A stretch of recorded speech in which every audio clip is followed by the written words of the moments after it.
Vinde Espírito Santo, enchei os corações dos vossos fiéis e acendei neles o fogo da vossa amor. Enviai, Senhor, o vosso Espírito, tudo será criado e renovareis a face da terra. Ó Deus, que instruíste o coração dos vossos fiéis com as luzes do Espírito Santo, fazei que apreciemos retamente todas as coisas segundo o mesmo Espírito e gozemos sempre da sua consolação. Por Cristo nosso Senhor. Amém. Veni, Santo Espírito, veni para Maria. Ora bem, meus amigos, porque é que um jovem do século XXI se há de interessar por um frade gordo do século XIII? Enfim, no dia 7 de março de 2024, fará 750 anos que o santo morreu. Não é que nasceu, é que morreu. 750 anos. Bem, eu não sei se bem essa resposta, porque já não sou um jovem do século XXI, mas posso dizer-vos a resposta de um não muito jovem da segunda metade do século XX,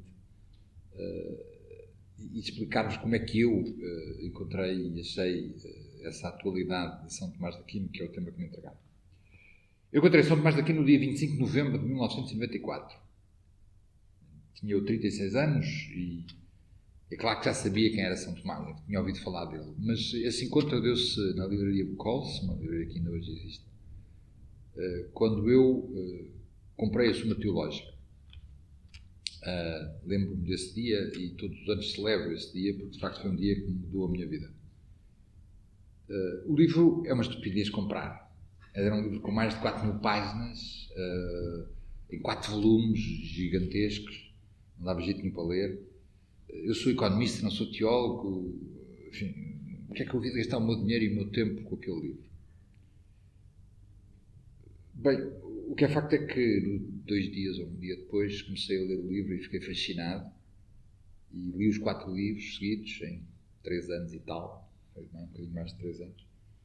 E pelo meio li vários outros livros sobre São Tomás e depois a seguir li as Sumas contra Gentilias e outros livros. E desde então para cá tenho mudado, de facto, muito o que tenho feito e muito trabalho que tenho escrito e aulas que tenho dado por causa desse encontro. Porquê? Ora bem, aquilo que mais me fascinou em São Tomás foi a ordenação do mundo. Quer dizer, São Tomás é um autor que arruma as coisas, arruma muito bem as coisas. Nós, no século XXI, nem temos consciência de viver num tempo estilhaçado. Quer dizer, as várias coisas que nós fazemos, todas elas fazem sentido, mas de facto estão desligadas umas das outras. Quer dizer, a ciência dá-nos informações sobre a realidade, mas isso não tem nada a ver com as questões políticas que nós estamos a viver e as discussões em que andamos todos os dias metidos, nas eleições que vêm aí, ou na lei que foi aprovada há pouco tempo, que por sua vez não tem nada a ver com a nossa carreira académica ou profissional, que por sua vez não tem nada a ver com os programas que estamos a ver na televisão ou com a nossa igreja, a igreja e a nossa fé e a nossa atitude perante Deus. Tudo isto são coisas que fazem sentido, que a gente sabe que estão relacionadas, mas de facto estão bastante desligadas e seguem lógicas que são completamente diferentes. Eu tinha regras e categorias para lidar com cada uma destas coisas, mas nunca tinha notado como elas estavam separadas. E, de repente, ao ler a Suma, as coisas encaixaram umas nas outras. E São Tomás liga as várias coisas e não deixa nada de fora, quer dizer, não tolera que as coisas estejam soltas e que tenham uma lógica separada das outras lógicas. A grande vantagem da Suma é que, de facto, arrumou uma cabeça. É muito importante perceber que nós hoje temos, talvez, muito mais informação que São Tomás tinha, mas o que nós temos são enciclopédias. E ele não fez enciclopédias, ele fez Sumas, aliás, fez 2 Sumas. E a Suma é exatamente o oposto da enciclopédia. A enciclopédia é uma enorme quantidade de coisas atiradas lá para dentro. E se a gente quiser procurar uma dessas coisas, a gente encontra lá. Está lá tudo. Não é? A Wikipédia tem lá tudo. Mas se é uma dúvida, vão à Wikipédia, está lá tudo. Não é? Mas está tudo solto. Está tudo autorreferido. Não é? A Suma, lógica, enfim, do seu tempo, não, São Tomás era um resultado da escolástica e daquele tempo. A Suma é uma arquitetura, é exatamente o contrário. Tem as coisas bem arrumadas. Encontramos lá de tudo. Eu habituei-me a ir com qualquer problema que tenho a São Tomás, mas está tudo no seu sítio próprio, está tudo arrumado, está tudo relacionado com o resto. Não é? E isso, de facto, é um benefício espantoso. Sabem que São Tomás é um dos poucos autores da história que fez um sistema filosófico completo. Quer dizer, temos milhares e milhares de filósofos, mas a maior parte deles trataram de problemas particulares, elaboraram certos assuntos. São Tomás junto com Platão, Aristóteles, Santo Agostinho, Kant, Hegel, Marx e pouco mais, foi um dos autores que fez uma abordagem à realidade completa segundo uma mesma lógica. Portanto, temos num mundo, enfim, conjunto, talvez mais 2 ou 3 grandes sistemas filosóficos, e São Tomás é um deles. E por isso nós encontramos lá assuntos como o jogo, o sexo, o estudo e a roupa, a guerra, a política, a economia, mas também os anjos, o céu e o inferno, como se deve rezar e como se resolvem problemas de consciência, a ordem das virtudes e a ligação entre elas e muitos outros temas. Tudo de forma coerente, ele não cede nunca, portanto, em qualquer assunto vai sempre à origem legal e depois daí deduz a sequência, a lógica é sempre mantida. E por isso é de facto um contributo enorme para uma coisa que nós hoje não temos. Quer dizer, de facto é uma coisa que os seres humanos do século XXI perderam, esta necessidade de terem a cabeça arrumada. Somos grandes especialistas, gostamos muito de tratar de um assunto até ao limite, sermos os campeões mundiais daquele tema, mas o resto está tudo desligado. A segunda razão por que me fascinou São Tomás é a clareza e a linearidade do raciocínio. Eu desde jovem sempre me interessei pelo conhecimento, para perceber coisas. E tinha para aí 16 anos, mais ou menos, decidi que havia de ler os grandes livros da história.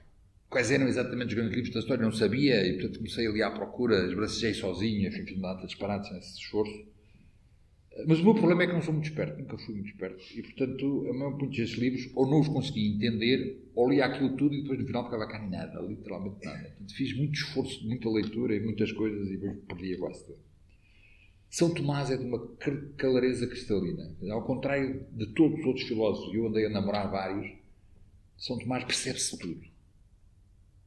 Aliás, a primeira coisa que eu li no tal livro, umas horas, um dia talvez, depois de eu ter comprado, há 27 anos, foi o prólogo. E o prólogo diz o seguinte, vou-vos ler o prólogo da Suma Teológica. Como o doutor da verdade católica não deve apenas ensinar aos avançados, mas também instruir os principiantes, como diz o apóstolo, como a criancinhas em Cristo foi leite que vos dei a beber e não alimento sólido, diz na primeira epístola aos Coríntios. O nosso propósito nesta obra é tratar aquilo que pertence à religião cristã de forma adequada à instrução dos principiantes. Consideramos que os noviços nesta doutrina encontrarão não poucos obstáculos naquilo que os outros escrevem, em parte pela multiplicação de inúteis questões, artigos e argumentos, em parte também porque aquelas coisas que é necessário saber não são ensinadas de acordo com a ordem da disciplina, mas segundo o que requer a exposição dos livros ou a oportunidade da polémica. E em parte ainda porque a sua frequente repetição causa cansaço e confusão na mente dos leitores. Atentos para evitar estas e outras falhas, tentaremos com confiança no auxílio divino apresentar o que se refere à doutrina sagrada tão breve e claramente quanto a matéria o permite. Isto foi a primeira página que eu li naquele livro. E o meu pensamento foi, os santos não mentem. O tipo é santo, ele não está a dizer mentira. Isto tem que ser verdade, certo? Toda a gente dizia ao contrário, cara. Toda a gente dizia que São Tomás era uma coisa estratosférica, de uma profundidade, de uma beleza. E isto está aqui dito ao contrário. Portanto, isto é para principiantes. Olha, isso é o que eu sou. Eu não percebo nada disto e, portanto, quero aprender. E, portanto, comecei a ler. Acreditei mais no santo do que naquilo que as pessoas me diziam e comecei a ler. O livro, de facto, é estranho. Quer dizer, é preciso fazer um esforço. Não há dúvida que 750 anos de distância têm consequências. Por exemplo, e ao contrário de outros livros de São Tomás, que são escritos como os nossos, com capítulos, a Suma não está escrita com capítulos. A Suma não está organizada em capítulos. Está organizada em perguntas. O mais parecido para os jovens de hoje é o Ducato. O Ducato é aquele livrinho que o Papa escreveu e que mandou escrever, e que está com perguntas. Ora, é exatamente assim que está organizada a Suma Teológica. São 2.669 perguntas. Chamam-se artigos. Essas 2.669 perguntas estão agregadas em 512 questões. Portanto, as perguntas tratam de um assunto e cada assunto é uma questão. São 512. As quais, por sua vez, estão organizadas em tratados. E os tratados da Suma estão organizados em 3 grandes partes. Portanto, a Suma está dividida em 3 partes. Lá dentro, cada uma das partes tem os seus tratados. E dentro dos tratados estão as questões compostas por artigos. Portanto, não há capítulos, não há nada, há simplesmente perguntas. E cada um dos artigos tem uma estrutura um bocadinho estranha, até a gente se habituar a ela, e depois não custa nada. Começa com a pergunta, e depois a seguir dá 2, 3, às vezes 4, 5 respostas erradas, chamadas objeções. Portanto, começa com respostas erradas à pergunta.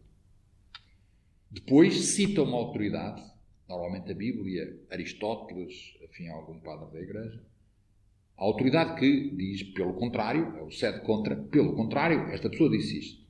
Portanto, temos a pergunta, 3 respostas ou 4 respostas, digamos, erradas, quer dizer, as pessoas que reagem imediatamente àquilo, mas, pelo contrário, aparece isto.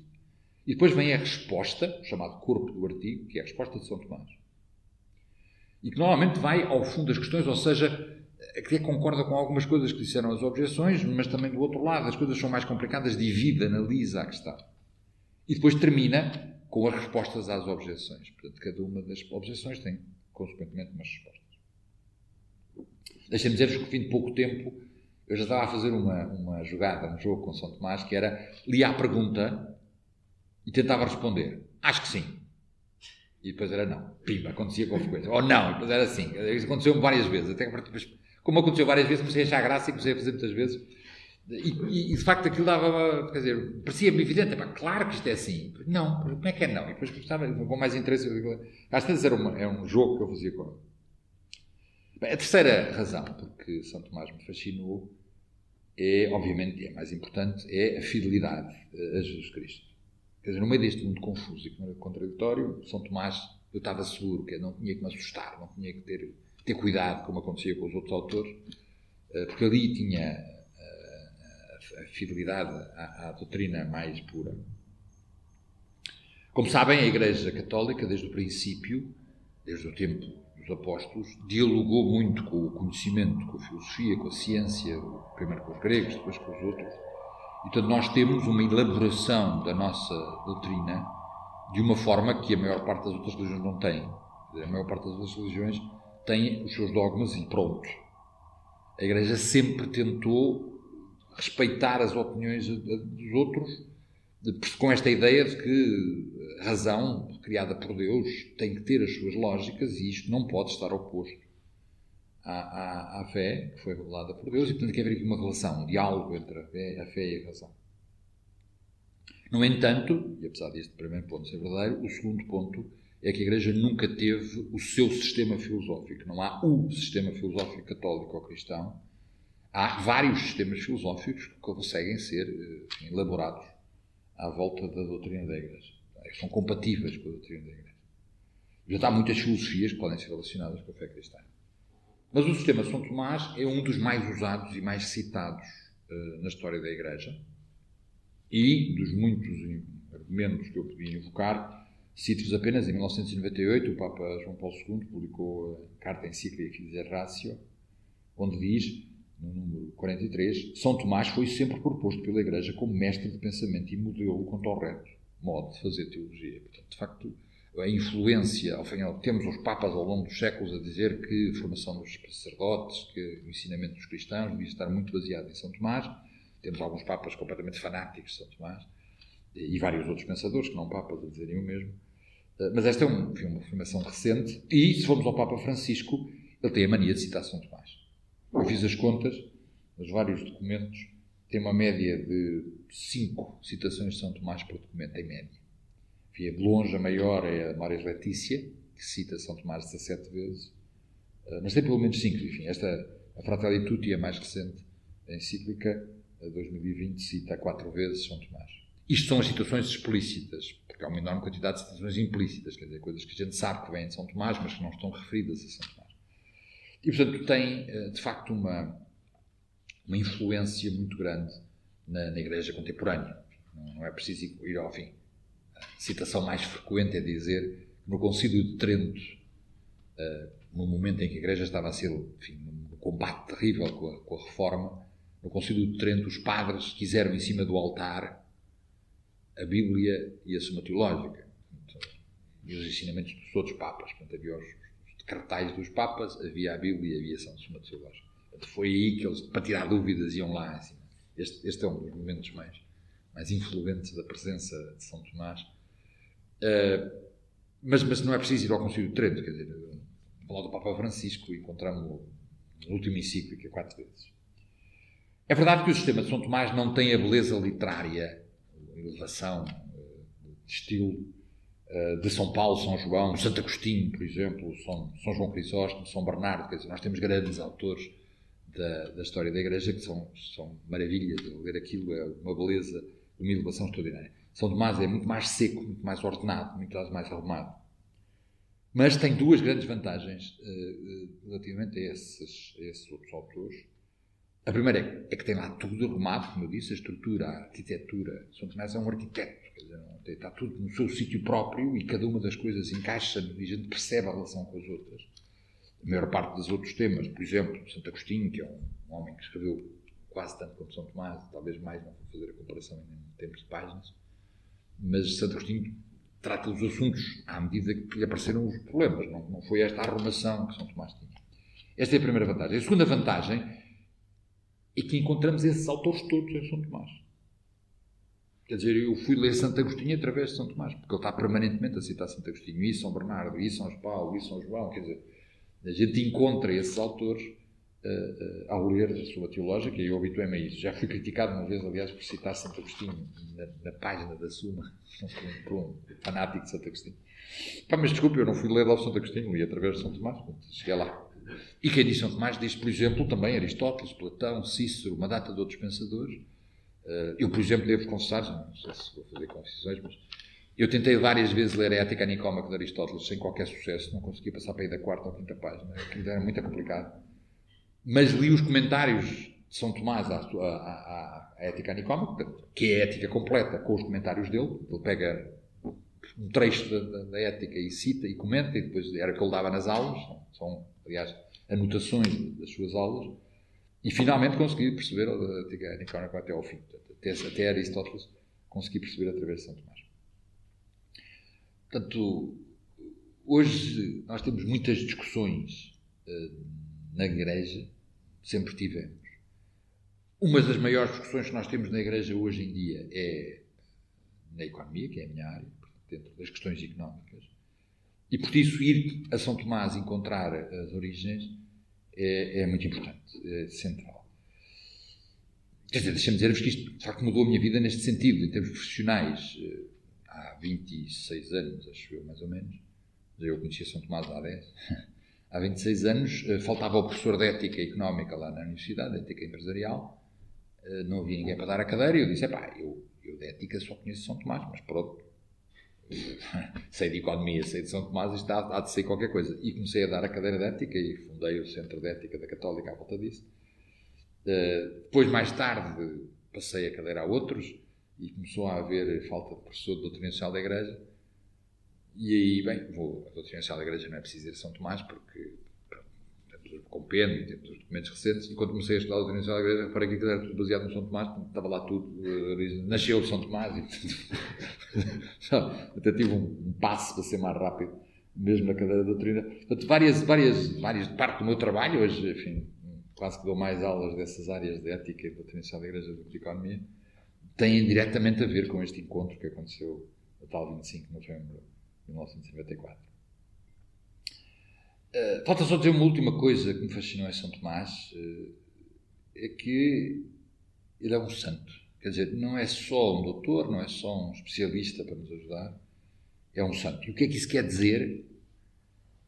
A Igreja, no prefácio dos santos, da oração eucarística dos santos, diz: na sua vida dai-nos um exemplo, na comunhão com eles uma família e na sua intercessão um auxílio. Quer dizer, São Tomás, além de um especialista e de um orientador e de um arrumador das ideias e de uma orientação para o ensino, é estas 3 coisas: um exemplo, uma família e um auxílio.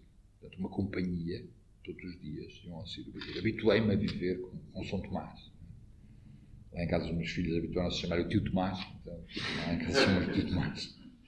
E ainda por cima ele foi escolhido como patrono das escolas católicas, dos professores e dos estudantes das universidades e das escolas católicas, e portanto também dos filósofos e dos teólogos, e portanto até é o oficial, quer dizer, é o santo oficial a quem eu tenho que pedir ajuda quando as coisas correm mal. Passou a ser uma companhia no estudo, passou a ser um intercessor a quem posso rezar quando as coisas não estão claras. e, portanto, não é apenas um autor de assuntos eruditos e teólogos percebidos, compreendidos, não é? Mas é um companheiro para a vida, de facto. É aquilo que me habituei todos os dias a encontrar.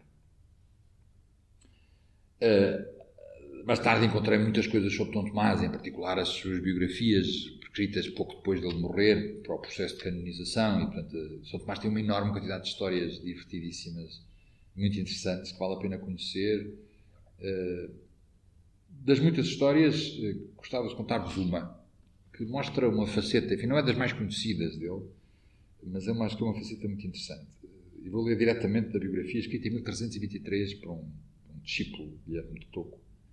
Diz assim: acerca desta notável humildade, diz-se que quando o dito doutor estava no convento de Bolonha, tinha o costume de andar em contemplação sozinho pelos claustros. Então, um certo irmão de outro convento, que não conhecia o doutor, veio a Bolonha e pediu e obteve licença do prior para levar o primeiro frade que encontrasse para o ajudar num assunto seu na cidade. Encontrou o Frei Tomás e disse-lhe: bom frade, o prior manda que venhas comigo. E ele, inclinando a cabeça, seguiu. No caminho, como Tomás não conseguia andar depressa, como já disse, ele era bastante gordinho, portanto, o seu companheiro ralhava-lhe e ele humildemente pedia desculpa. Os cidadãos que o conheciam estranharam que um doutor tão importante seguisse um frade de baixa condição, o que era muito surpreendente. Pensando que isto se devesse a um erro, disseram ao frade quem era aquele que o seguia. Então ele pediu muita desculpa a Tomás pela sua ignorância. Os cidadãos juntaram-se à volta do mestre com respeito e interrogaram sobre este notável exemplo de humildade. E ele respondeu-lhes então que a vida religiosa não se pode seguir senão na humildade, pela qual o homem se submete ao homem por amor de Deus, tal como Deus obedeceu ao homem por amor do homem. Isto mostra esta outra figura. Os professores académicos, como eu, temos muita tendência para nos achar o máximo, somos muito importantes e sabemos coisas que mais ninguém sabe. Isso até este exemplo, eu acho que é muito, muito significativo, né, da atitude que temos que ter nestas coisas. Costumo dizer que a Igreja tem sentido do humor e, por isso, cegando naquela frase do Evangelho, onde o Senhor vira-se para o Pai, é um dos raros momentos em que nós sabemos a oração que Cristo fazia ao Pai, que Deus fazia a si próprio. Quando Ele diz: eu te bendigo ao Pai por revelaste essas coisas, escondeste essas coisas aos sábios e inteligentes e as revelaste aos pequeninos. E eu acho que é muito curioso São Tomás ter sido escolhido como padroeiro exatamente daqueles a quem estas coisas foram reveladas, porque ele era enorme. Era tão grande, diz a biografia noutro sítio, quando ele passava nas estradas, por exemplo, ele tinha que andar a pé. Na altura, ele passava muito de universidade para universidade e, quando andava a pé, os trabalhadores paravam só para vê-lo passar, porque tipo, era muito grande, não era só gordo, era enorme. E, portanto, revelar aos pequeninos, parece que era um grande sentido de humor. De facto, ele era muito pequenino, mas era pequenino por dentro, por fora era enorme. Mas esta é a figura notável de São Tomás, que vale a pena conhecer e a pouco e pouco. Eu sei que não é fácil conhecê-lo, quer dizer, há aqui uns obstáculos. O primeiro obstáculo é a língua. Ele escreveu em latim, ainda hoje já começa a haver muitas traduções, mas ainda não há, por exemplo, em português muitas obras traduzidas. Há muitas em inglês, há muitas em francês, estão todas disponíveis em latim. O latim de São Tomás é muito fácil de ler, é dos mais fáceis dos latins daquela época, mas de facto é em latim, então muita gente não o consegue entender. E depois, para tirar completamente o valor daquilo que está escrito, embora seja, como eu disse, muito acessível, temos o problema de aprofundar. E, portanto, é bom conhecer outros livros de grandes especialistas, atuais ou recentes, e felizmente há muitos e bons, que elaboram a figura de São Tomás e que nos ajudam a isso. Agora as coisas estão muito melhor do que estavam em 94, quando eu comecei. De facto, quando eu comecei a coisa era muito difícil. Agora com a internet está tudo disponível. Encontramos os vários livros dele e sobre ele, tudo na net, sem grandes dificuldades. É preciso algum esforço para lá chegar, mas, enfim, eu, sem grandes capacidades, com muito pouco tempo, porque nunca deixei de dar aula, nunca tive tempo de sabáticas para ir estudar essas coisas, e na altura, com muito menos meios do que há hoje, entrei sem grandes dificuldades, e penso que todos, se quiserem e fizerem esse esforço, e sobretudo se rezarem ao santo, conseguirão sem grandes dificuldades aprender com São Tomás. E depois, enfim, temos índices das obras onde podemos encontrar, qual é o sítio onde podemos encontrar a questão sobre, sei lá, copiar os testes, ou dizer mentiras, ou as coisas mais variadas, que ele também trata, porque ele também trata esses assuntos. Ele era professor e ele foi aluno e, portanto, tinha esses problemas todos bem presentes. E ajuda-nos muito depois na vida, no dia-a-dia. E, sobretudo, a relacionar sempre tudo com o centro da nossa fé, com a razão fundamental da nossa existência. Obrigado.